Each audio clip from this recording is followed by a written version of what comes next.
अब हम लोग प्रकाश चैप्टर को यानी लाइट चैप्टर को हम लोग अध्ययन करेंगे। ये चैप्टर थोड़ी सी लंबी है, इसमें 300 प्लस क्वेश्चन आपको देखने को मिलेगा। एक नंबर है, दिए गए तस्वीर को ध्यान से देखिए। दिखाए गए अनुसार जब टॉर्च जलाई जाती है तो प्रकाश का एक भाग बी पर प्राप्त होता है। प्रकाश के इस पेज को प्राप्त करने के लिए निम्न में से किस स्थिति ए पर रखा जाता है? तो ये क्या किस पे रखा जाता है? ये फिगर देख सकते हैं। तो ये इसका राइट आंसर जो होगा ये हो जाएगा एक दर्पण के लिए रखा जाता है, एक दर्पण पर रखा जाता है। 2 नंबर है, एक छात्र एक पिन होल कैमरे के माध्यम से चित्र में दिए गए पेड़ को देखता है। आकृति ए से डी में दिए गए आरेखों में से कौन सा चित्र उसके द्वारा देखी गई छवि को सही ढंग से दर्शाता है? तो यहाँ पर आरेख दिया हुआ है, तो ये कौन सा छवि सही ढंग से दर्शाता है? तो ये बी नंबर जो है ये सही ढंग से दर्शाता है। 3 नंबर है, परछाई या छाया का निरीक्षण करने के लिए निम्नलिखित में से कौन सा या से हमेशा आवश्यक नहीं है? तो ये कौन सा होगा? तो ये सूरज हमेशा आवश्यक नहीं है। यह भी शुरुआत में एनसीईआरटी एग्जाम्पल के रूप में क्वेश्चन है, आप चाहे इसको स्किप भी कर सकते हैं। 4 नंबर है, निम्नलिखित में से कौन से बिंदु स्रोत से उस पर आपतित प्रकाश का समांतर प्रकाश पुंज बना सकता है? तो कौन सा है? तो अवतल दर्पण और उत्तल लेंस दोनों ही, अवतल दर्पण और उत्तल लेंस दोनों ही। इसका राइट आंसर हो जाएगा ए नंबर। 5 नंबर है, एक सीधा और बड़ा प्रतिबिंब किसके द्वारा बनाया जा सकता है? एक सीधा और बड़ा प्रतिबिंब किसके द्वारा बनाया जा सकता है? तो ये केवल अवतल दर्पण द्वारा, केवल अवतल दर्पण द्वारा। 6 नंबर है, चित्र में दिए गए अनुसार प्रकाश पृष्ठ S1, S2 तथा S3 पर गिर रहा है, तो जिस पृष्ठ या जिन पृष्ठों पर आपतन कोण प्रवर्तन कोण के बराबर हुआ है, तो वो कौन सा हो जाएगा?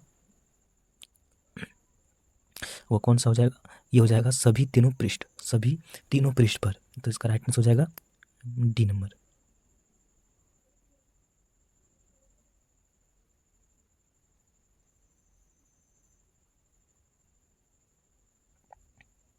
7 नंबर है, मेज पर रखे गत्ते के एक टुकड़े पर एक छोटा सा दर्पण एम जुड़ा हुआ है। गत्ता एक बल्ब के प्रकाश से प्रकाशित है। बल्ब के सापेक्ष आंख की स्थिति चित्र ए बी सी एवं डी द्वारा दर्शाई गई है। तो चित्र ए बी सी तथा डी में से किस स्थिति में बल्ब दर्पण में दिखाई देगा? तो किस में दिखाई देगा? ये किस में दिखाई देगा? ये देख सकते हैं, इसका चित्र दिया हुआ है ए बी सी डी करके, तो ये दिखाई देगा ए में दिखाई देगा, इसमें दिखाई देगा। तो इसका राइट आंसर हो जाएगा ए नंबर। 8 नंबर है, गत्ते के किसी टुकड़े में एक छोटा छिद्र पी किया हुआ है। छिद्र को चित्र में दिखलाए अनुसार एक टॉर्च द्वारा प्रकाशित किया गया है। छिद्र से निकलने वाले प्रकाश की किरणें किस दर्पण पर गिरता है? तो ये किस दर्पण पर गिरेगा?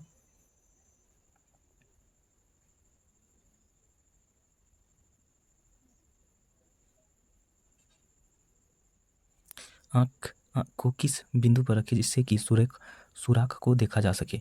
तो ये किस पे हो जाएगा? तो ये हो जाएगा ए पर।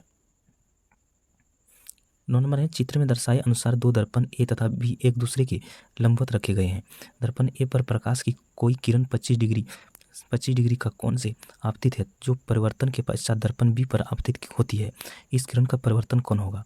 इस किरण का परिवर्तन कोण कितना होगा? तो ये हो जाएगा 65 डिग्री होगा। 10 नंबर है, चित्र में किसी प्रकाश किरण को माध्यम से ए से माध्यम बी में गमन करते दर्शाया गया है। माध्यम ए के सापेक्ष माध्यम बी का अपवर्तनांक है। तो क्या हो जाएगा इसका अपवर्तनांक हो जाएगा √3/√2। इसका राइट आंसर हो जाएगा ए नंबर। 11 नंबर है, किसी अवतल दर्पण पर आपतित सूर्य की किरणें दर्पण के सामने 15 सेंटीमीटर दूरी पर अपसरित होती है।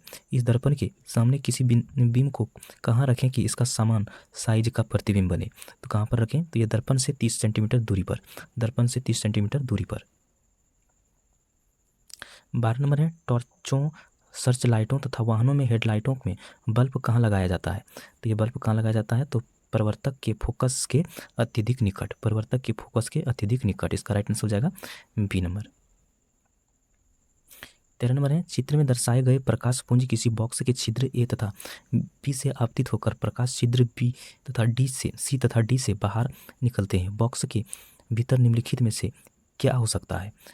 तो बॉक्स में क्या हो सकता है? ये बॉक्स दिया हुआ है, तो बॉक्स में क्या हो सकता है? कांच का एक अवतकार स्लेब, कांच का एक अवतकार स्लेब हो सकता है। 14 नंबर है, चित्र में दर्शाए अनुसार कोई प्रकाश पुंज बॉक्स के फ्लक्स ए के छिद्र से आपतित होकर फ्लक बी के छिद्र से बाहर निकलता है। इस बॉक्स के भीतर निम्नलिखित में से क्या हो सकता है? तो इस बॉक्स में क्या हो सकता है? तो ये एक अवतल लेंस हो सकता है। 15 नंबर है, किसी अवतल दर्पण आपतित सूर्य की किरणें दर्पण के सामने 15 सेंटीमीटर दूरी पर अपसारित होती है। इस दर्पण के सामने किसी बीम को कहाँ रखें कि उसका समान साइज का प्रतिबिंब बने? तो कहाँ पर रखें? तो दर्पण से 30 सेंटीमीटर दूरी पर, दर्पण से 30 सेंटीमीटर दूरी पर। 16 नंबर है, निम्नलिखित में से किसके द्वारा निश्चित रूप से किसी दूरस्थ ऊंचे भवन का पूरी लंबाई का प्रतिबिंब देखा जा सकता है? तो कहाँ पर? तो यानी कि केवल अवतल दर्पण, केवल उत्तल दर्पण, केवल समतल दर्पण, यानी कि उपयुक्त सभी पर। 17 नंबर है, वाहनों में पीछे के दृश्य को देखने के लिए लगे दर्पण द्वारा आवर्धन, वाहनों में पीछे के दृश्य को देखने के लिए लगे दर्पण द्वारा आवर्धन क्या होगा? 1 से कम होता है, 1 से कम होता है। 18 नंबर है, परावर्तन के नियम लागू होते हैं, परावर्तन के नियम लागू होते हैं, तो किसमें लागू होते हैं ये? तो ये लागू होते हैं सभी दर्पणों पर, चाहे उनकी आकृति कैसे भी क्यों ना हो। तो इसका राइट आंसर हो जाएगा डी नंबर। 19 नंबर है, वायु से कांच के आयताकार स्लैब पर आपतित किसी प्रकाश किरण का गमन पथ से 4 विद्यार्थी ABCD ने चित्र में दर्शाए अनुसार आरेखित किया। इनमें से कौन सा सही है? तो इनमें से कौन सा सही है? तो इनमें से सही हो जाएगा बी हो जाएगा इसका राइट आंसर। 20 नंबर है, आपको जल, तारपीन का तेल, बेंजीन तथा केरोसिन दिया गया है। इनमें से किस माध्यम में समान कोण पर तिरछी आपतित कोण प्रकाश किरण सबसे अधिक मुड़ेगी? तो किस में मुड़ेगी? तो ये बेंजीन में ज़्यादा मुड़ेगी।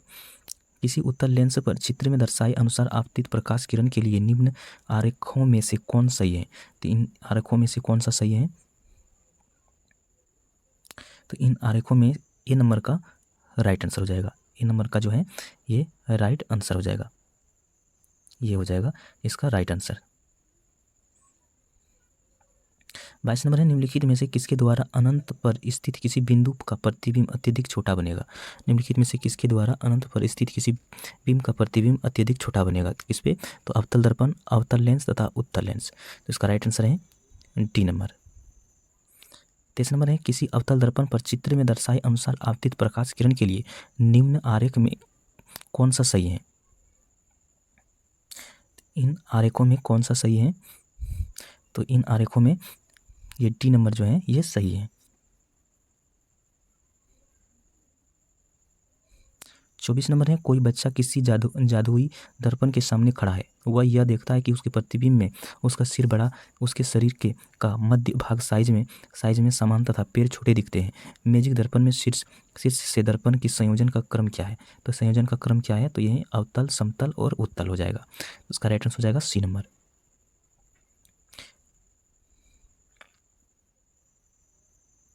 25 नंबर है, निम्नलिखित में से किस स्थिति में कोई अवतल दर्पण बीम से बड़ा वास्तविक प्रतिबिंब बना सकता है? निम्नलिखित में से किस स्थिति में कोई अवतल दर्पण बीम से बड़ा वास्तविक प्रतिबिंब बना सकता है? तो जब बीम दर्पण के फोकस और वक्रता केंद्र के बीच हो। तो अब इसका राइट आंसर हो जाएगा सी नंबर।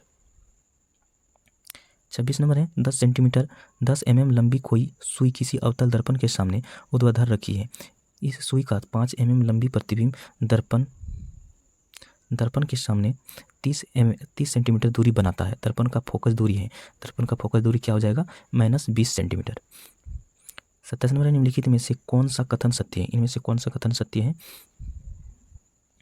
तो ये हो जाएगा 0.25 मीटर फोकस दूरी के उत्तल लेंस की क्षमता 4 डायोप्टर होती है। तो इसका राइट आंसर हो जाएगा ए नंबर। जब प्रकाश नेत्र में प्रवेश करता है तो अधिकांश अपवर्तन कहाँ होता है? अधिकांश अपवर्तन कहाँ होता है? तो वह स्वच्छ मंडल यानी कर्निया पर। इसका राइट आंसर है बी नंबर। 29 नंबर है, कोई प्रकाश किरण चित्र में दर्शाए अनुसार माध्यम ए से माध्यम बी में प्रवेश करती है। माध्यम ए के सापेक्ष माध्यम बी में बी का अपवर्तनांक होगा। तो वह अपवर्तनांक कितना होगा, तो ये अपवर्तनांक होगा 1 से अधिक होगा। तीसरा नंबर है तारों के टिमटिमाने का कारण है। तारों का टिमटिमाने का क्या कारण है, तो ये वायुमंडल में परिवर्तित अपवर्तनांकों के विभिन्न परतों द्वारा प्रकाश का अपवर्तन। तो इसका राइट आंसर हो जाएगा बी नंबर। 31 नंबर है कक्षा में सबसे पीछे बेंच पर बैठा कोई विद्यार्थी श्यामपट्ट पर लिखे अक्षरों को पढ़ सकता है, परंतु पाठ्य पुस्तक में लिखे अक्षरों को नहीं पढ़ पाता। निम्नलिखित में से कौन सा प्रकथन सही है, तो ये हो जाएगा अभियात्री नेत्र का निकट बिंदु उससे दूर हो गया है। तो इसका राइट आंसर हो जाएगा ए नंबर। 32 नंबर है नेत्र लेंस की फोकस दूरी में वृद्धि हो जाती है जब नेत्र की पेशियां शिथिल होती हैं तथा लेंस पतला हो जाता है। तो इसका राइट आंसर हो जाएगा ए नंबर। 33 नंबर है निम्नलिखित प्रकथनों में से कौन सही है, इनमें से कौन सा सही है, तो यह निकट दृष्टि दोष वाला व्यक्ति पास की वस्तुओं को स्पष्ट देख सकता है। तो इसका राइट आंसर हो जाएगा सी नंबर। 34 नंबर है इंद्रधनुष बनाने में प्रकाश की कौन सी परिघटना सम्मिलित होती है। इंद्रधनुष बनने में प्रकाश की कौन सी परिघटना सम्मिलित होती है, तो कौन सी होती है, अपवर्तन, विक्षेपण तथा आंतरिक परिवर्तन ये होती है। इसका राइट आंसर हो जाएगा सी नंबर। 35 नंबर है कोई फ्रिज में ABC आधार BC के साथ विभिन्न विन्यासों में रखा जाता है। सफेद प्रकाश का कोई पतला प्रकाश पुंज चित्र में दर्शाए अनुसार इस फ्रिज में परावर्तित है। नीचे दिए गए किस प्रकरण में प्रकाश के विक्षेपण के पश्चात शीर्ष से तीसरा वर्ण आकाश के वर्ण के तदनुरूपी है। तो ये किसका हो जाएगा, तो ये हो जाएगा दूसरा नंबर, यानी कि ये दूसरा नंबर ये हो जाएगा इसका राइट आंसर। 36 नंबर है दोपहर के समय सूर्य सफेद प्रतीत होते हैं क्योंकि तब सूर्य का न्यूनतम परिकर्णन होता है। इसका राइट आंसर हो जाएगा ए नंबर। 37 नंबर है गहरे समुद्र में जल का रंग नीला दिखाई देने का कारण है। गहरे समुद्र में जल का रंग नीला दिखाई देने का क्या कारण है, प्रकाश का परिकर्णन। 38 नंबर है स्वच्छ आकाश नीला प्रतीत होता है क्योंकि वायुमंडलीय द्वारा अन्य सभी वर्णों के प्रकाश की तुलना में बैंगनी तथा नीला प्रकाश अधिक परिकर्णित होता है। तो इसका राइट आंसर हो जाएगा सी नंबर। ऊंचे भवनों के शीर्ष पर लगे खतरे की संकेत लाल वर्ण के होते हैं। इन्हें दूर से आसानी से देखा जा सकता है क्योंकि अन्य वर्णों की अपेक्षा लाल वर्ण का प्रकाश क्या होता है, धुएं तथा कोहरे द्वारा न्यूनतम परिकर्णन होता है। तो इसका राइट आंसर हो जाएगा बी नंबर। 40 नंबर है वायु में सफेद प्रकाश के विभिन्न वर्णों के प्रकाश के फैलने के संबंध में निम्नलिखित में से कौन सा प्रकथन सही है, तो ये कौन सा है, तो यह सफेद प्रकाश के सभी वर्ण समान चाल से गमन करते हैं। तो इसका राइट आंसर हो जाएगा सी नंबर। 41 नंबर है सूर्योदय तथा सूर्यास्त के समय सूर्य की रक्तताप प्रतीत होने में निम्नलिखित परिघटना में से किसका संपूर्ण योगदान है, तो किसका होता है, तो ये होते हैं प्रकाश का परिकर्णन। 42 नंबर है कोई व्यक्ति 2 मीटर से अधिक दूरी पर स्थित बिंबों की स्पष्ट नहीं देख सकता। इस दोष का संशोधन उस लेंस के उपयोग द्वारा किया जा सकता है जिसकी क्षमता 0.5 डायोप्टर होता है। एक उत्तल दर्पण जिसकी फोकल लंबाई f वायु में है को एक द्रव में डुबाया जाता है। द्रव में दर्पण की फोकस लंबाई क्या होगा, तो द्रव में फोकल लंबाई क्या हो जाएगा, ये हो जाएगा f हो जाएगा। 44 नंबर है सर्च लाइट का परिवर्तक कौन सा होता है, तो ये अवतल दर्पण होता है। 20 सेंटीमीटर की वक्रता त्रिज्या वाले एक अवतल दर्पण की फोकस दूरी होगी, तो कितना होगा इसका, तो ये होगा 10 सेंटीमीटर। जब वस्तु की ध्रुव और फोकस के बीच रखा जाता है तब एक अवतल दर्पण द्वारा बनाई गई छवि की स्थिति का पता लगाएं, तो क्या हो जाएगा इसका हो जाएगा दर्पण के पीछे होगा। 47 नंबर है अपने बाएं हाथ में पेन को पकड़कर एक व्यक्ति अपना प्रतिबिंब शीशे में देखता है कि पेन दाएं हाथ में है। यह निम्न में से किस घटना के कारण है, तो यह है पार्श्व व्युत्क्रमण से है। 49 नंबर है गोलाकार दर्पण की प्रतिबिंब सतह के केंद्र को क्या कहा जाता है। गोलाकार दर्पण के प्रतिबिंब सतह के केंद्र को क्या कहा जाता है, तो ये क्या कहा जाता है, तो ये पोल यानी कि ध्रुव कहा जाता है। 50 नंबर है निम्नलिखित में से कौन सी एक गैर चमकदार वस्तु है। तो कौन है, यह है चांद। इसका राइट आंसर हो जाएगा बी नंबर।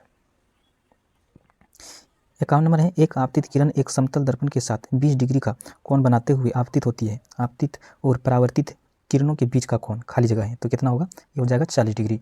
40 डिग्री। 52 नंबर है, पानी से भरे एक गिलास में रखा गया नींबू गिलास की बगल से देखने पर उसके वास्तविक आकार से बड़ा प्रतीत होता है। इसका कारण क्या है? इसका कारण क्या है? तो यही प्रकाश का अपवर्तन, प्रकाश के अपवर्तन। 53 नंबर है, यदि किसी वस्तु को अवतल दर्पण के वक्रता केंद्र पर रखा जाता है तो इसकी प्रतिबिंब कैसा बनेगा? यदि किसी वस्तु को अवतल दर्पण के वक्रता केंद्र पर रखा जाता है तो इसका प्रतिबिंब कैसा बनेगा? तो कैसा बनेगा? वास्तविक और समान आकार का, वास्तविक और समान आकार का बनेगा। इसका राइट आंसर हो जाएगा सी नंबर। 54 नंबर है, यदि किसी अवतल दर्पण पर आपतन का कोण 30 डिग्री हो तो परावर्तन का कोण का मान होगा, परावर्तन का मान कितना हो जाएगा? तो ये भी 30 डिग्री होगा। आपतन का कोण 30 डिग्री है तो परावर्तन का कोण भी 30 डिग्री होगा। 55 नंबर है, अवतल दर्पण का प्रयोग यह नहीं है, अवतल दर्पण का प्रयोग यह नहीं है तो कौन सा प्रयोग नहीं है? तो ये है रिवर व्यू दर्पण के रूप में, रियर व्यू के दर्पण के रूप में ये नहीं है। इसका राइट आंसर हो जाएगा सी नंबर। 56 नंबर है, किसी गोलाकार दर्पण का मुख्य फोकस क्या होता है? किसी गोलाकार दर्पण का मुख्य फोकस क्या होता है? तो ये होते हैं, यह प्रमुख अक्ष पर एक बिंदु है जिसके माध्यम से प्रमुख अक्ष के समांतर प्रकाश की किरणें प्रतिबिंब होने के बाद पारित होती है। यह मुख्य बिंदु पर इस बिंदु से उत्पन्न होती दिखाई देते हैं तो इसका राइट आंसर हो जाएगा बी नंबर। 57 नंबर है, सी वक्रता केंद्र वाले किसी अवतल दर्पण के फोकस बिंदु एफ पर रखे गए बीम के प्रतिबिंब के संदर्भ में निम्नलिखित में से कौन सा कथन लागू होता है? तो ये कौन सा कथन लागू होता है? लागू होगा प्रतिबिंब वास्तविक उल्टा वस्तु के आकार से बड़ा और अनंत बनेगा, अनंत पर बनेगा। इसका राइट आंसर हो जाएगा सी नंबर। 58 नंबर है, प्रकाश का क्वांटम सिद्धांत किसके द्वारा प्रदान किया गया था? प्रकाश का क्वांटम सिद्धांत किसके द्वारा प्रदान किया गया था? तो किसके द्वारा किया गया था? तो ये प्लांक के द्वारा किया गया था। बादलों के रंग सफ़ेद खाली जगह के कारण दिखता है। बादलों के रंग खाली जगह के कारण, बादलों का रंग सफ़ेद खाली जगह के कारण दिखता है तो किसके कारण? प्रकाश के परिकिरणन के कारण, प्रकाश के परिकिरणन के कारण दिखाई देता है।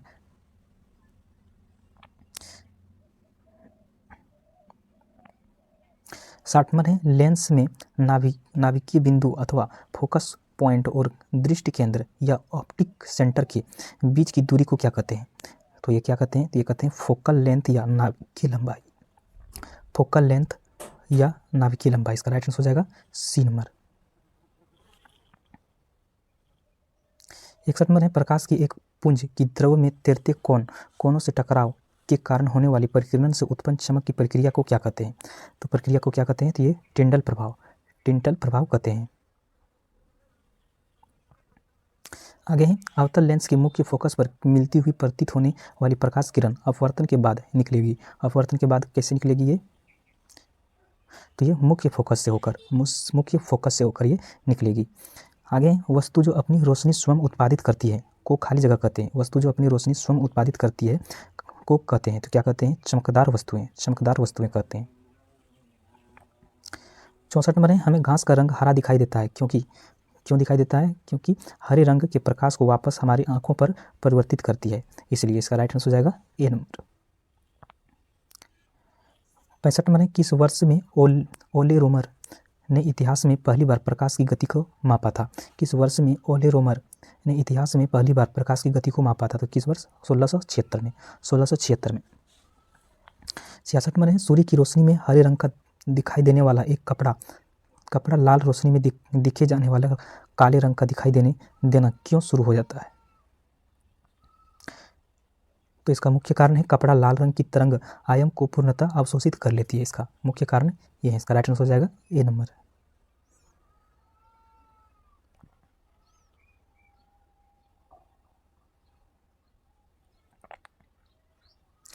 67 नंबर है, आवर्धक शीशा होता है तो ये उत्तल लेंस होता है।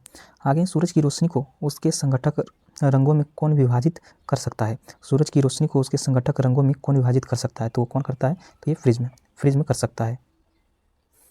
आगे, एक साधारण आवर्धक गिलास में निम्न शामिल है। एक साधारण आवर्धक गिलास में निम्न शामिल है। क्या शामिल होते हैं? तो ये छोटी फोकस लंबाई के उत्तल लेंस, छोटी फोकस लंबाई के उत्तल लेंस। 70 नंबर है, एक चम्मच जो टेढ़ा दिखता है किसका उदाहरण है? एक चम्मच जो टेढ़ा दिखता है किसका उदाहरण है? तो ये अपवर्तन के, प्रकाश के अपवर्तन के। 71 नंबर है, निम्नलिखित में से हीरे के चमक में किसका योगदान नहीं है? निम्नलिखित में से हीरे की चमक में किसका योगदान नहीं है? तो इसमें से किसका योगदान नहीं है? तो ये हीरे के निम्न अपवर्तनांक सूचकांक, इसका राइट आंसर हो जाएगा डी नंबर। 72 नंबर है, वायु का निरपेक्ष अपवर्तक सूचकांक कितना है? वायु का निरपेक्ष अपवर्तक सूचकांक कितना है? तो ये 1.003 होते हैं। इनमें से कौन सा गर्मी का प्रभाव से संबंधित नहीं है? इनमें से कौन गर्मी के प्रभाव से संबंधित नहीं है? तो है रिफ्रैक्टिव। तो इसका राइट आंसर हो जाएगा बी नंबर। 74 नंबर है, निर्वात से एक माध्यम में प्रकाश की गति के अनुपात को क्या कहा जाता है? निर्वात के एक माध्यम में प्रकाश की गति के अनुपात को क्या कहा जाता है? तो ये रिफ्रैक्टिव इंडेक्स कहा जाता है। इसका राइट आंसर हो जाएगा बी नंबर।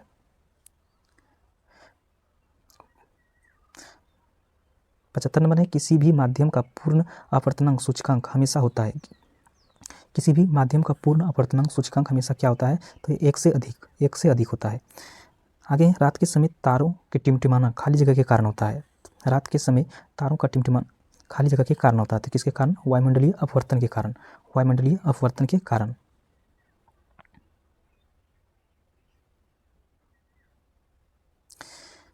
आगे है, किसी माध्यम में प्रकाश किरणों के सुझाव को कहा जाता है। किसी माध्यम में प्रकाश किरणों के सुझाव को कहा जाता है। तो क्या कहा जाता है? ये अपवर्तन कहा जाता है।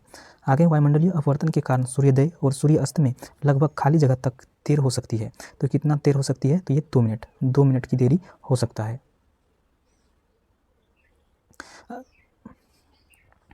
निम्न में से कौन सा विकल्प कुछ निश्चित पदार्थों के अपवर्तनांक सूचकांक के सही आरोही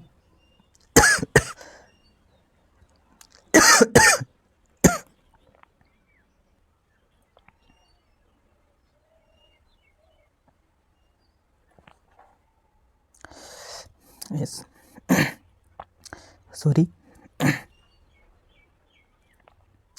थोड़ा तबीयत ख़राब हो गया है। थोड़ी तबीयत ख़राब हो गया है, इसलिए थोड़ा खांसी आ रहा है। आगे, निम्न में से कौन सा विकल्प कुछ निश्चित पदार्थों के अपवर्तनांक सूचकांक के सही आरोही क्रम को दर्शाता है? तो इसमें से कौन सा है? तो ये बर्फ, केरोसिन, बेंजीन, सेधा, नमक। तो इसका राइट आंसर हो जाएगा डी नंबर।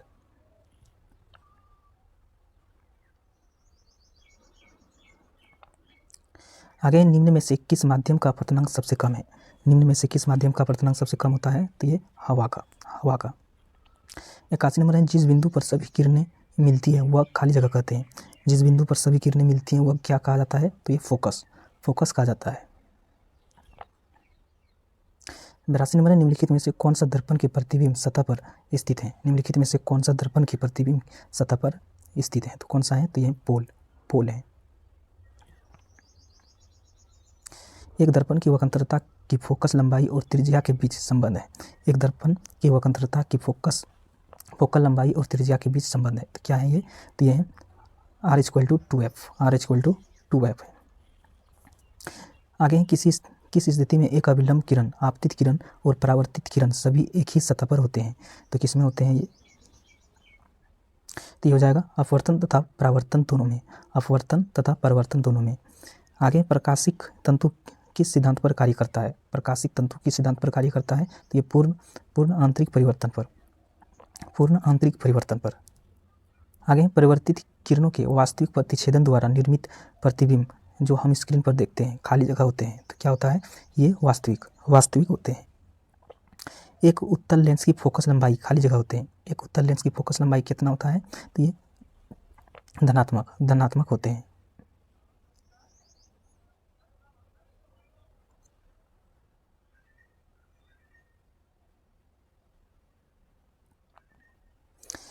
आगे हैं, किसी वस्तु की प्रतिबिंब उसके वास्तविक आकार को प्राप्त करने के लिए वस्तु को उत्तल लेंस के सामने कहाँ रखा जाना चाहिए? तो ये कहाँ पर रखा जाना चाहिए? तो 2f1 पे रखा जाना चाहिए। आगे, अवतल लेंस की नाभिकीय लंबाई खाली जगह होती है। अवतल लेंस की नाभिकीय लंबाई कितना होता है? तो ये ऋणात्मक होते हैं। आगे, जब वस्तु को खाली जगह पर रखा जाता है तो अभिसरण लेंस में कोई भी प्रतिबिंब नहीं बनेगा। जब वस्तु को खाली जगह पर रखा जाता है तो अभिसरण लेंस में कोई भी प्रतिबिंब नहीं बनेगा। तो ये किसमें, ये फोकस बिंदु पर, फोकस बिंदु पर। 91 नंबर है, जब कोई वस्तु उत्तल लेंस के खाली जगह पर हो तो प्रतिबिंब अभिवृत्त, आभासी और सीधा होता है। तो किस पे, तो F1 और O के मध्य, F1 और O के मध्य हो तो इसका राइट आंसर हो जाएगा ए नंबर। 92 नंबर है, आभासी और सीधा छवि के लिए दर्पण का आवर्धन होना चाहिए। आभासी और सीधा छवि के लिए दर्पण का आवर्धन होना चाहिए तो कितना, तो ये धनात्मक होना चाहिए। आगे, प्रकाश एक अनुप्रस्थ तरंग है साबित करती हुई एकमात्र घटना कौन सी है। तो इसमें एकमात्र घटना कौन से हैं, ये ध्रुवीकरण है। यदि किसी सुधारात्मक लेंस की शक्ति +2.0 डायोप्टर है तो यह क्या है, तो ये क्या हो जाएगा, ये हो जाएगा उत्तल लेंस होगा।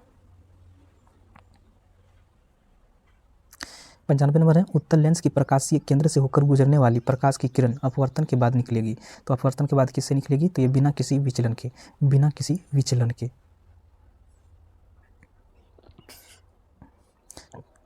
खाली जगह लेंस का उपयोग निकट दृष्टि दोष यानी कि मायोपिया से पीड़ित लोगों द्वारा किया जाता है।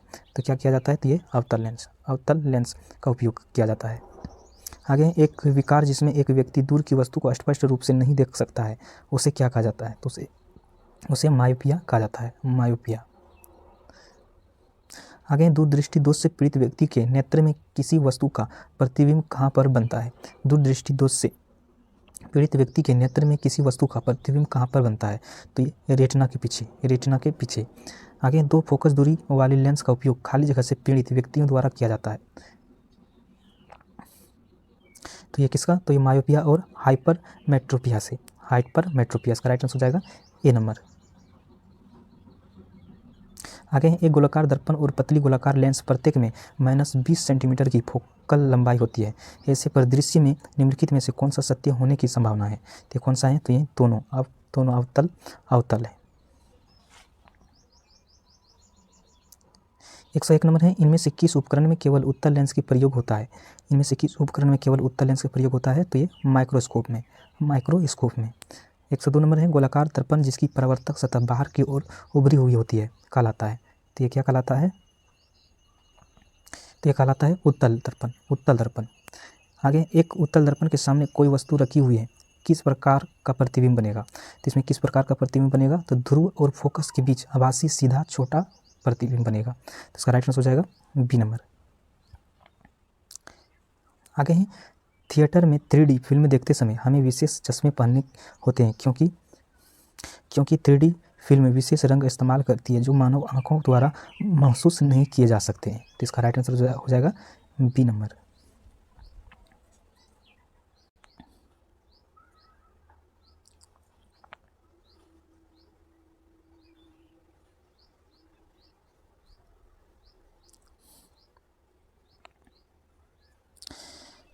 105 नंबर है, परिस्कोप में निम्न में से किसका प्रयोग किया जाता है। तो ये साधारण शीशा का। आगे, इनमें से किस में ऑप्टिकल लेंस नहीं होता है। नहीं लगा होता है, तो ये एस्टेथोस्कोप में इसका राइट आंसर हो जाएगा डी नंबर। आगे, जल की बूंदों से खाली जगह होकर इंद्रधनुष बनता है। तो ये किसमें, ये प्रकाश का प्रतिबिंब एवं अपवर्तन। इसका राइट आंसर है सी नंबर। गली की पीली लाइट में किसका प्रयोग किया जाता है। तो ये सोडियम का प्रयोग किया जाता है। आगे, प्रिज्म क्या करता है। तो ये उसके जरिए गुजर रहे प्रकाश की तितिर-बितिर करता है। इसका राइट आंसर है सी नंबर। किसी पदार्थ का अपवर्तनांक हवा में प्रकाश की चाल से किस प्रकार संबंधित होता है। तो किस प्रकार से संबंधित होता है ये, तो ये अपवर्तनांक बराबर हवा में प्रकाश की चाल बटे पदार्थ में प्रकाश की चाल। तो इसका राइट आंसर है डी नंबर। किसी माध्यम की प्रकाश को परिवर्तित करने की क्षमता को इसके खाली जगह द्वारा भी व्यक्त किया जाता है। तो किसके द्वारा, तो ये प्रकाश के घनत्व द्वारा। 112 नंबर है, एक माध्यम जिसकी अपवर्तनांक सूचकांक 1.5 है में प्रकाश की गति खाली जगह है। तो किसमें हो जाएगा, 2.0 इंटू 10⁸ मीटर पर सेकेंड। इसका राइट आंसर हो जाएगा बी नंबर। सीवी रमन के बारे में निम्न में क्या गलत है? सीवी रमन के बारे में निम्न में से क्या गलत है? तो ये है उन्हें 1987 में नाइटहुड की उपाधि दी गई थी, ये गलत है। जिस सामग्री से रोशनी यानी लाइट पारित हो सके को उसको कहते हैं, तो इसको क्या कहते हैं? तो ये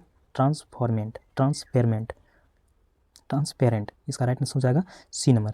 टिंडल प्रभाव प्रकाश की खाली जगह से संबंधित है। टिंडल प्रभाव प्रकाश के खाली जगह से संबंधित है, तो ये परिकिरण से संबंधित है।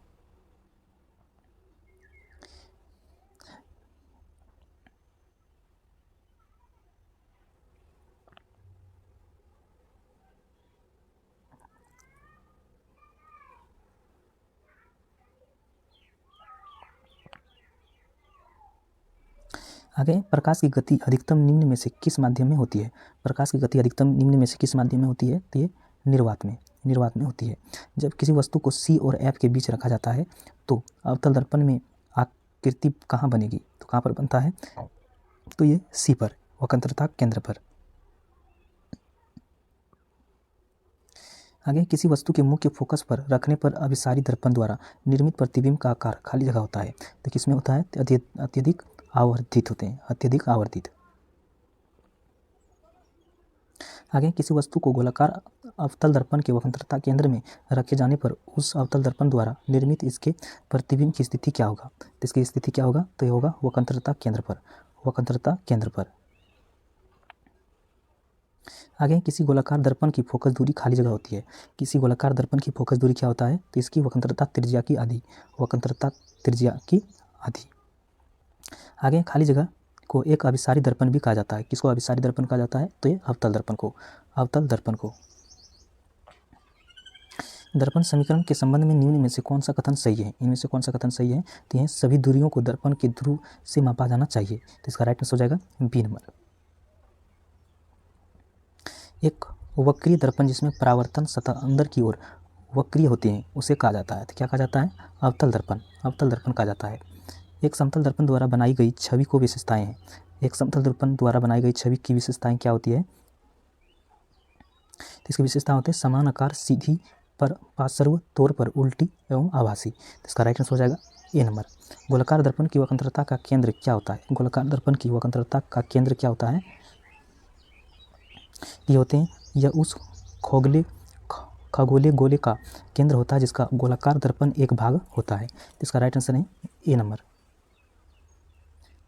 आगे, जब प्रकाश विरल माध्यम से संघन माध्यम में प्रवेश करता है तो वह धीमा तथा खाली जगह हो जाता है, तो क्या होता है? नॉर्मल की ओर झुकता है।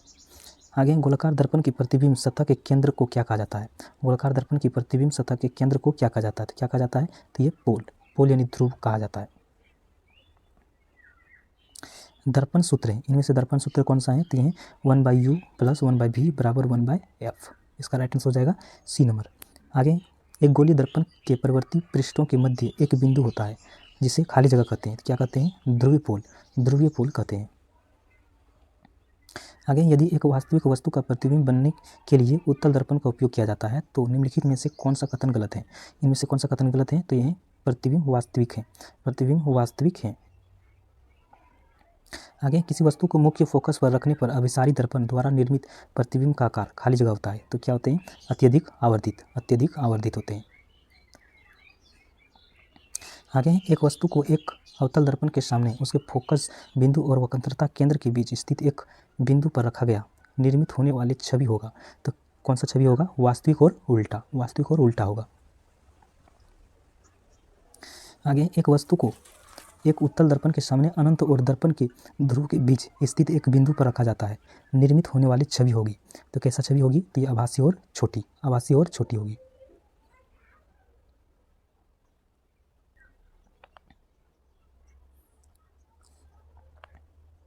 आगे, यदि अवतल दर्पण में फोकस और ध्रुव के बीच कोई वस्तु रखी गई है तो निर्मित प्रतिबिंब का प्रकार क्या होगा? तो निर्मित प्रतिबिंब का प्रकार क्या होगा? तो ये आभासी होगा। दंत चिकित्सक अवतल दर्पण का उपयोग करते हैं क्योंकि इस पर निर्मित प्रतिबिंब खाली जगह होता है, तो कैसा होता है? तो आभासी और बड़ा होते हैं। आगे वाहनों की हेडलाइट में प्रयुक्त दर्पण कौन सा होता है? तो कौन सा होता है? तो ये अवतल दर्पण होते हैं। निम्न में से किसमें अवतल दर्पण का उपयोग नहीं होता है? निम्न में से किसमें अवतल दर्पण का उपयोग नहीं होता है? तो किसमें? पार्श्वदर्शी दर्पण में। एक वस्तु को अवतल दर्पण के सामने उसके वक्रता केंद्र और फोकस बिंदु के बीच स्थित एक बिंदु पर रखा गया है। छवि का निर्माण कहाँ पर होगा? तो ये कहाँ पर होगा? तो ये वक्रता केंद्र से परे किसी बिंदु पर, वक्रता केंद्र से परे किसी बिंदु पर। आगे वक्रता केंद्र वाले किसी अवतल दर्पण के फोकस बिंदु F पर रखे किसी बीम के प्रतिबिंब के संदर्भ में निम्नलिखित में से कौन सा कथन लागू होता है? तो कौन सा कथन लागू होगा?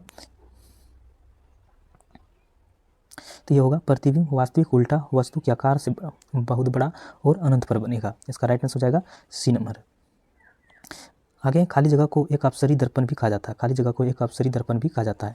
तो ये उत्तल दर्पण को कहा जाता है। आगे किसी गोलाकार दर्पण के परावर्तक सतह के व्यास को क्या कहा जाता है? किसी गोलाकार दर्पण के परावर्तक सतह के व्यास को क्या कहा जाता है? तो ये छेद कहा जाता है। इसका राइट आंसर है ए नंबर। आगे अवतल दर्पण में जब वस्तु के अनंत पर रखा जाता है तो छवि बनेगी। अवतल दर्पण में जब वस्तु को अनंत पर रखा जाता है तो छवि बनेगी। तो कैसा बनेगी? तो ये फोकस पर वास्तविक उल्टा अत्यधिक संकुचित छवि। इसका राइट आंसर हो जाएगा बी नंबर। आगे वस्तु की प्रतिबिंब की ऊंचाई से वस्तु की ऊंचाई का अनुपात कहलाता है। वस्तु की प्रतिबिंब की ऊंचाई से वस्तु की ऊंचाई का अनुपात क्या कहलाता है? तो ये रेखीय आवर्धन। श्वेत प्रकाश के निम्न में से किस रंग की तरंगदैर्घ्य उच्चतम होती है? श्वेत प्रकाश के निम्न में से किस रंग की तरंगदैर्घ्य उच्चतम होते हैं? तो किसका होता है? तो ये लाल का होता है। आगे जब श्वेत प्रकाश जो 7 रंगों का मिश्रण है कांच के प्रिज्म से होकर गुजरता है तो उसका परिक्षेपण क्या होता है? तो क्या होता है ये? तो ये श्वेत प्रकाश के 7 रंग कांच के प्रिज्म से अलग अलग चाल से गुजरते हैं। इसका राइट आंसर हो जाएगा बी नंबर। एक विमान दर्पण के लिए छवि है। एक विमान दर्पण के लिए छवि क्या है? तो ये आभासी और पार्श्व उल्टा। इसका राइट आंसर है ए नंबर। यदि किसी दर्पण की फोकस लंबाई +15 है तो यह है, तो ये कौन सा होगा? तो ये होगा उत्तल दर्पण।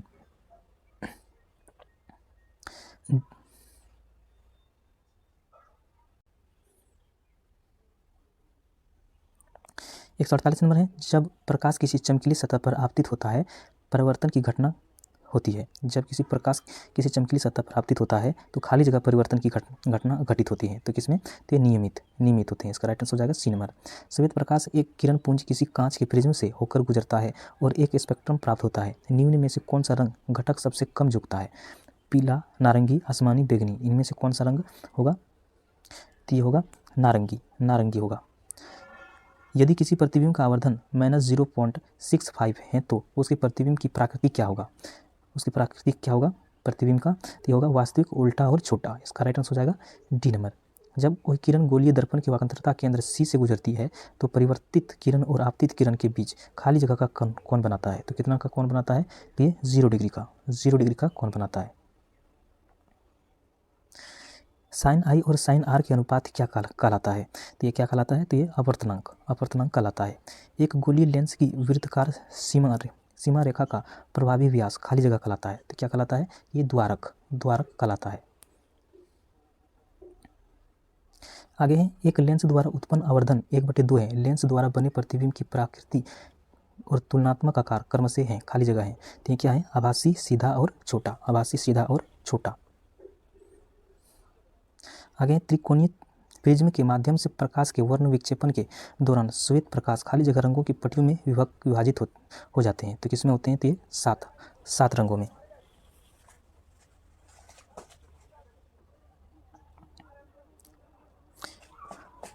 आगे है, एक वस्तु को 20 सेंटीमीटर फोकस दूरी वाले उत्तल लेंस से 40 सेंटीमीटर की दूरी पर रखा गया है। निम्नलिखित विकल्पों में से कौन सा प्रतिबिंब की प्राकृतिक और तुलनात्मक आकार का क्रम से सही वर्णन करता है? तो कौन करता है? तो ये वास्तविक, उल्टा, समान आकार का। तो इसका राइट आंसर हो जाएगा सी नंबर। आगे किसी अवतल दर्पण का वक्रता त्रिज्या 12 सेंटीमीटर है। नई कार्तीय चिन्ह पर पट्टी की पालन करते हुए मुख्य फोकस इंटू खाली जगह इक्वल टू खाली जगह पर स्थित होगा। तो किस पर होगा? तो ये -6 सेंटीमीटर पर। आगे सैटेलाइट की सैटेलाइट से ली गई तस्वीरों में आसमान में अंधेरा अंधेरा नज़र आता है। ऐसा क्यों होता है? तो ऐसा क्यों होता है? तो परिकिरण नहीं होने के कारण, प्रकाश का परिकिरण के नहीं होने के कारण। जब कोई परिवर्तित किरण ध्रुव से और खाली जगह होकर गुजरते हैं तो वह उसी पथ का अनुसरण करेगी, लेकिन विपरीत दिशा में। तो इसका क्या हो जाएगा? फोकस समतल के लंबवत, फोकस के समतल के लंबवत। इसका राइट आंसर हो जाएगा सी नंबर। आगे चित्र में प्रदर्शित किए गए अनुसार एक प्रकाश किरण AB एक उत्तल दर्पण पर आपतित होती है, उसका परिवर्तन कोण क्या होगा? इसका परिवर्तन कोण क्या हो जाएगा? ये हो जाएगा 0 डिग्री। 0 डिग्री। निम्नलिखित में से किस विलयन में प्रकाश का परिकर्णन हो सकता है? निम्नलिखित में से किस विलयन में प्रकाश का परिकर्णन हो सकता है? तो ये हो सकता है कोलाइडी विलयन में, कोलाइडी विलयन में हो सकता है। आगे यदि अवतल दर्पण किसी वस्तु का वास्तविक उल्टा एवं समान आकार का प्रतिबिंब निर्मित करता है तो वस्तु कहाँ स्थित होगी? तो ये कहाँ पर होगा? तो ये सी पर। सूर्य के प्रकाश का इंद्रधनुष के विभिन्न रंगों में विभक्त होना क्या कहलाता है? तो ये क्या कहलाता है? तो ये प्रकाश का वर्ण विक्षेपण, प्रकाश का वर्ण विक्षेपण। एक गोलीय दर्पण द्वारा उत्पन्न आवर्धन निम्नलिखित में से किसके बराबर होगा? तो किसके बराबर होगा? तो ये प्रतिबिंब की ऊंचाई बटे वस्तु की ऊंचाई। तो इसका राइट आंसर हो जाएगा बी नंबर। आगे जब प्रकाश जल से होते हुए हवा में प्रवेश करता है तो उसकी या उसका खाली जगह बदल जाती है। तो क्या बदल जाता है? तो चाल बदल जाता है।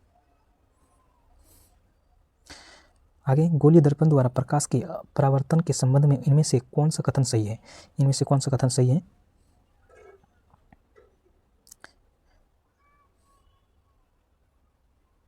तो इनमें से होगा केवल बी और डी, यानी कि उत्तल दर्पण इसके मुख्य अक्ष के समांतर आपतित प्रकाश किरणें को अपसरित करता है और अवतल दर्पण वास्तविक और आभासी दोनों प्रकार के प्रतिबिंब का निर्मित करता है। तो इसका राइट आंसर हो जाएगा ए नंबर।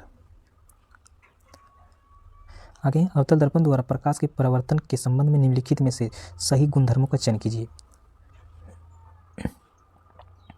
तो इसका सही गुणधर्म कौन सा हो जाएगा? ये हो जाएगा केवल अवतल दर्पण के ध्रुव पर निर्देशित प्रकाश किरण विपरीत दिशा में आपतन पथ का पुनः अनुरेखन करती है। तो इसका राइट आंसर हो जाएगा डी नंबर, केवल बी सही है।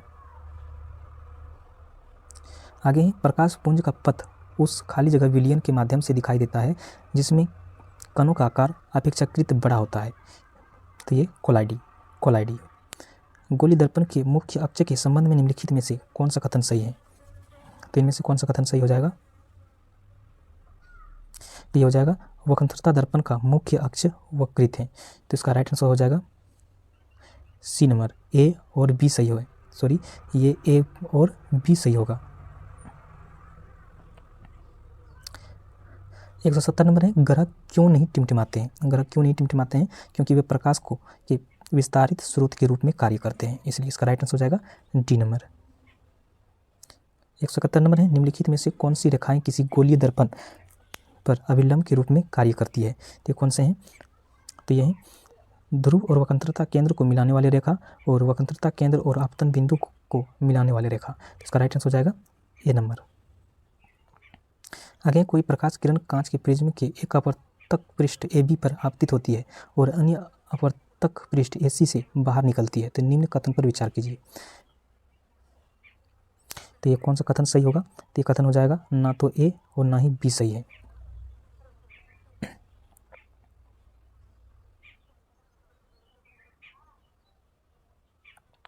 आगे एक त्रिभुजाकार कांच की प्रिज्म के माध्यम से अपवर्तित होने वाले प्रकाश किरण के लिए विचलन कोण खाली जगह के बीच का कोण होता है। तो कितना होता है? तो ये आपतित किरण और निर्गत किरण, आपतित किरण और निर्गत किरण। इसका राइट आंसर हो जाएगा बी नंबर।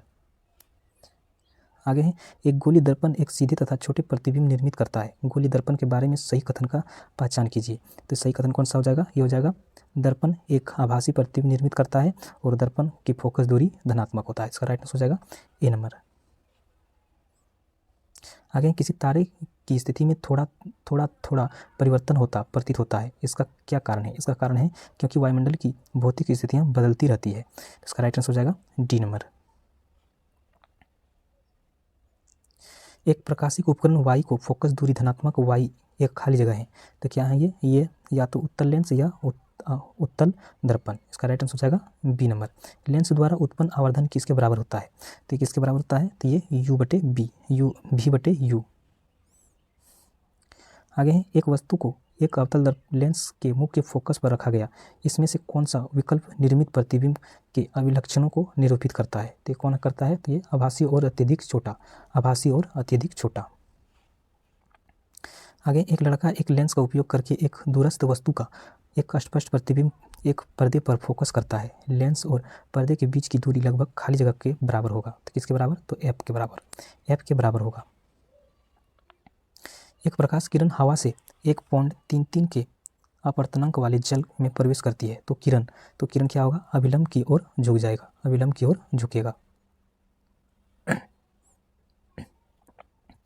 आगे, किसी वस्तु को खाली जगह दर्पण के खाली जगह रखने से वस्तु का वास्तविक समान आकार का प्रतिबिंब प्राप्त होगा। तो कहाँ पे? तो ये अवतल और सी पर, अवतल दर्पण के सी पर, वक्रता केंद्र पे। बादल सफ़ेद दिखते हैं क्योंकि बादल की छोटी जल की बूंदें खाली जगह हैं। तो कैसे होते हैं? ये दृश्य प्रकाश के सभी तरंगदैर्घ्य को लगभग समान तीव्रता के साथ परिवर्तित करते हैं। तो इसका राइट आंसर है डी नंबर। गोलीय दर्पण के मुख्य अक्ष के संदर्भ में इनमें से कौन सा कथन सही है? इनमें से कौन सा कथन सही होगा? तो ये हो जाएगा केवल ए और बी, यानी कि मुख्य अक्ष पर ध्रुव कार्तीय निर्देशक अक्ष तल के मूल बिंदु के समान होते हैं और ध्रुव से आपतित प्रकाश की दिशा के विपरीत मुख्य अक्ष के अनुदिश मापी गई दूरियां ऋणात्मक होते हैं। तो इसका राइट आंसर हो जाएगा बी नंबर। आगे, यदि पी, एफ और सी क्रम से किसी अवतल दर्पण के ध्रुव मुख्य फोकस और वक्रता केंद्र को निरूपित करते हैं तो पी सी खाली जगह के बराबर होगा। किसके बराबर होगा? तो ये होगा 2pf के, 2pf के। आगे, अधिकांश साधारण गैस दृश्य प्रकाश के साथ वर्ण विक्षेपण प्रदर्शित नहीं करती है। इसका कारण यह है कि दृश्य प्रकाश की विभिन्न तरंगदैर्घ्य की तरंग के संचरण वे खाली जगह होते हैं। तो क्या होते हैं? तो ये सी लगभग बराबर, सी के लगभग बराबर। आगे, अवतल दर्पण के लिए अनंत पर स्थित किसी वस्तु का प्रतिबिंब खाली जगह होता है। तो क्या होता है? ये फोकस पर होता है। यदि एक समांतर प्रकाश किरण पुंज अवतल दर्पण के मुख्य अंश के समांतर नहीं है तो उक्त किरणें खाली जगह पर अपसारित होगा। तो क्या होगा? मुख्य फोकस तल पर, मुख्य फोकस तल। आगे, जल में डूबे हुए कुछ कांचों को देखने पर उनका आकार वास्तविक आकार से बड़ा दिखाई देते हैं। ऐसा इसलिए होता है क्योंकि जल एक खाली जगह के रूप में कार्य करता है। तो किसके रूप में? तो ये उत्तल लेंस के रूप में कार्य करता है। यदि एक उत्तल लेंस की क्षमता 3 डायोप्टर है तो इसकी फोकस दूरी ज्ञात कीजिए। तो क्या होगा इसका फोकस दूरी? Plus 0.33 metre. आगे, मान लीजिए कि किसी लड़के के सामने एक जादुई दर्पण रखा गया है। परिणाम स्वरूप लड़का देखता है कि उसके सिर का प्रतिबिंब समान आकार का है, उसके शरीर का मध्य भाग छोटा है और उसके पैरों का आकार बड़ा है। इसलिए शीर्ष से नीचे तक जादुई दर्पण निम्न में से कौन सा दर्पण प्रदर्शित करता है? तो कौन सा दर्पण प्रदर्शित करेगा? तो ये करेगा समतल, उत्तल और अवतल, समतल, उत्तल और अवतल। आगे, वायुमंडल अपवर्तन के कारण क्षितिज के निकट देखे जाने पर किसी तारे की आभासी स्थिति उसकी वास्तविक स्थिति से थोड़ी खाली जगह होते हैं और यह आभासी खाली जगह जिसके परिणाम स्वरूप तारे टिमटिमाते हैं। तो ये क्या हो जाएगा? ऊंची बदलती रहती है, ऊंची होती है और यह आभासी बदलती रहती है। इसका राइट आंसर हो जाएगा ए नंबर। आगे, 2.0 सेंटीमीटर ऊंचाई वाले किसी वस्तु को एक 8.0 सेंटीमीटर फोकस दूरी वाले अवतल दर्पण के सामने 6.0 सेंटीमीटर की दूरी पर उसके मुख्य अक्ष पर रखा गया है। उसके प्रतिबिंब की ऊंचाई होगी और यह खाली जगह होगा। तो क्या होगा? ये 2.0 सेंटीमीटर से अधिक और सीधा। तो इसका राइट आंसर हो जाएगा ए नंबर। आगे, एक लेंस को दो फोकसों को मिलाने वाली रेखा खाली जगह कहलाती है। एक लेंस के दो फोकसों को मिलाने वाली रेखा खाली जगह कहलाती है। तो क्या कहलाते हैं? ये कहलाते हैं मुख्य अक्ष कहलाते हैं। आगे, लेंस की प्रकाशिक केंद्र से निर्गत किरण, लेंस के प्रकाशिक केंद्र से निर्गत किरण क्या होता है? तो ये अविचलित रहेगी। उत्तल दर्पण में दर्पण के पीछे बनना प्रतिबिंब किस प्रकार का होता है? उत्तल दर्पण में दर्पण के पीछे बनना प्रतिबिंब किस प्रकार का होता है? तो किस प्रकार का होता है? तो ये आभासी और सीधा होता है। आगे, यह पाया गया है कि किसी कांच के प्रिज्म द्वारा सफ़ेद प्रकाश के वर्ण निक्षेपण के दौरान कोई रंग घटक जितना अधिक मुड़ता है उस रंग घटक के लिए कांच का अपवर्तनांक उतना ही अधिक होता है। यदि म्यू बी और म्यू वाई और म्यू जी क्रमशः नीले, पीले और हरे प्रकाश के लिए अपवर्तनांक है तो उनके बीच निम्न में से कौन सा संबंध सही है? तो इनमें से कौन सा संबंध सही हो जाएगा? तो ये हो जाएगा डी नंबर। आगे किसी बिंदु स्रोत से आने वाले प्रकाश एक अवतल दर्पण द्वारा समांतर प्राप्त होता है। प्रकाश स्रोत कहाँ स्थित है? तो कहाँ पर स्थित होगा? तो ये फोकस पर स्थित होगा। जब प्रकाश की किरण अवतल दर्पण के ध्रुव पर तिर्यक रूप में आपतित होती है तो परिवर्तित किरण खाली जगह है, तो क्या हो जाएगा? कोण I = कोण R बनाते हुए वापस होगी। इसका राइट आंसर हो जाएगा डी नंबर। आगे वक्रता केंद्र खाली जगह पोलिश करने से अवतल दर्पण में गोलीय केंद्र की ओर खाली जगह है, तो क्या हो जाएगा? ये विपरीत अवनमन होता है। आगे माध्यमों 1, 2 और 3 के अपवर्तनांक क्रमशः 1.46, 1.65 और 1.31 हैं। यदि माध्यमों की प्रकाशीय चाल V1, V2 और V3 है तो उनकी बीच निम्न में से कौन सा संबंध सही है? तो इसका संबंध हो जाएगा बी नंबर।